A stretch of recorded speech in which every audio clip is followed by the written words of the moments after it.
Okay. I mean, I didn't think they were gonna top the boys, but man, that first scene, I mean, what the frick, man?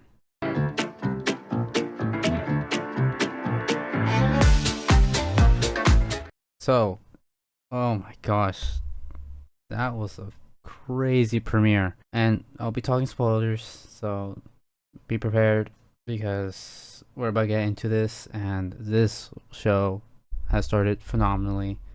I mean, it fired on all cylinders. I mean, on the first bat, man. Like, from the initial powers, at first I thought the powers were that it was just her period powers. I was like, period powers. That's a first, but also nothing unsurprisingly when it comes to the boys. But then we get to know that no, it's just blood powers, really. That's what she has. Something like Power has from Chainsaw Man, but still pretty cool. Also, but she does have to, do things to get that come out at any moment. Interesting powers in action, really.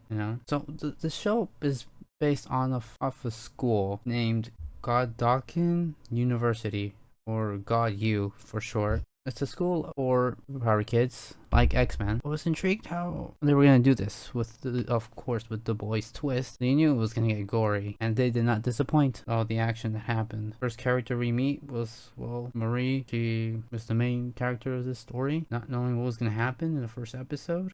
We eventually meet Emma Mayers, who has a YouTube channel, and she turns small like Ant-Man. But the way she has her powers is also unique. Well, what she has to do is vomit to turn small, and then to come back, she eats. Very weird, very odd, but again, that's something that the boys does. Then we meet Golden Boy in the first episode, who actually named Luke, and he actually has great offer because he already has some of the best powers in the school, as #1 ranked, as he was already pretty much already recruited to the 7, the next up in New York, which actually he had a cool suit that they had mock of him, and his powers were pretty much flame on, just fire powers, which I think that and all gives you a spot at the high ranks just because, you're fire. But he was having these visions immediately. The moment we met him, he was already getting these visions played throughout the episode. And we were confused at first, obviously, but definitely already knowing there's something going on that isn't right. Once we hit at night, she just walks around, stop a guy that was just running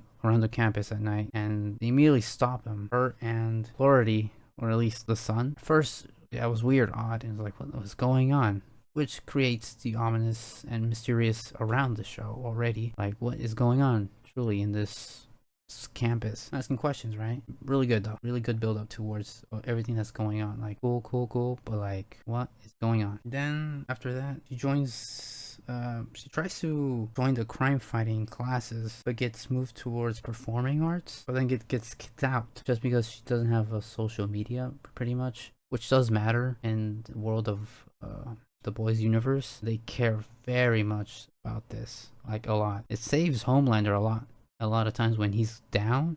He does something that brings his ratings back up, and just no matter how bad he does, how badly things get, you get saved if just your popularity is that high. You don't care what you do. And of course, Homelander knows this and plays along with it by the end of the last season that we got of him, because he's like, oh, no one gives a shit. For Homelander, and for everyone else, that's dangerous. So he gets invited with the Andre guy, with Golden Boy and the others, to a party. And in this party, Andre accidentally gets bumped, cuts a female in the throat. We don't know who it was, just some random person, and starts to bleed out. But we also learn that Marie has this powers where she can actually reverse the blood, and she actually was able to put back the blood and help her from dying. And that's where everything arises, where she gets popular in the next episode. But we don't know that, because before that, he gets expelled for having that leaked out in the press, because they're trying to save Golden Boy's career, and everyone else's was there because they're all top ranked students in terms of powers. And after that, Golden Boy actually is already in there and kills the president of the school, melts him, and then he attacks her, and the shapeshifter, who turns to a female and a male, Lee, just actually is the one that comes in and attacks him one on one until it breaks out to the courtyard, And that's when he says, just ominously just says sorry and just accepts what he's about to do and just blows himself up. Just ploom. And that's how it ends. What? Wow. Great first episode. And that I give a rating of a 9. A 9 out of 10 for that episode. Because it was just moving the whole time. And everything was hitting. Great characters. And then obviously the gore of the boys just hit immediately. Now, episode 2 starts with Marie getting popular. Ranked number 8 actually. And Andre goes up because he was there from the recordings. And then we find out that the guy from the first episode that was trying to run away was actually Luke's brother, who knew was still alive, but had this reference of the woods every time. Not knowing that by the end of it, we realize that it's under the school, actually. Not sure why, and that's pretty much what happens in this episode. Honestly, not much else. It's just more character development, which was good, but didn't have that what the first episode had, you know? It was not consistent, I believe, like it was on the first episode. I understand they had to do this anyways, but it's one of those episodes just definitely not a filler because we still find out more answers and questions. What we get are answers from the first episode in this one, but it was definitely a slower episode and it just did not meet the pace and quality of the first episode.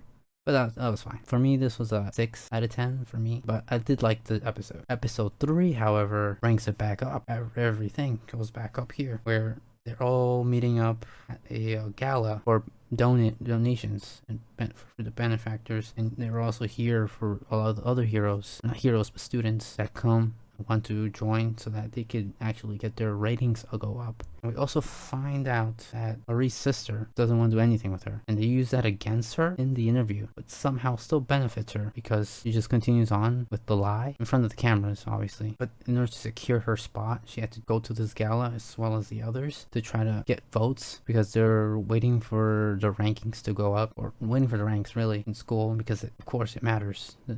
All this just trying to get a spot to hopefully go to 7, right? Luke tells Andre that his father knows about the stuff that's happening in the forest, is what we call it, but really it's downstairs in the school, of the terrible things that they're doing, experiments and just caging him up in there. We still don't know yet why, but they're definitely serious about this, and that goes towards the mission at the end of the episode that brings Emma, who turns small, to go under the wall, because in the last episode we find out where it is downstairs with Andre, and Andre tells her to go under, and because he also took a picture of Sam, which is, we eventually find who the name is of Luke's brother, who is alive, and we find out that he's in room 4. He goes under, meets up with him. At first he feels like he's talking to himself again, but with the dumb questions, obviously acknowledging they were dumb. It was real, of course, and they started actually talking pretty decently well. Cameras were definitely filming this and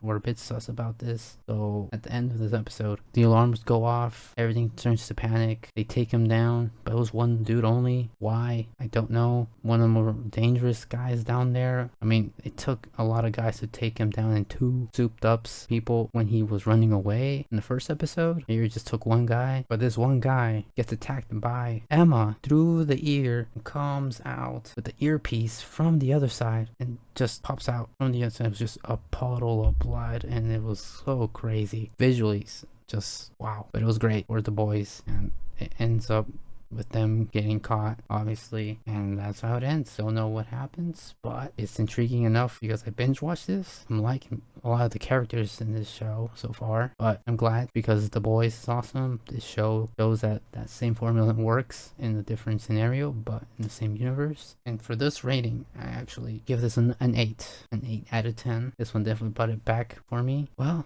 that's how it ends. So I hope next episode is great. I'm all aboard for this one. Great show so far. Hope you guys like, comment, and until next time, More out.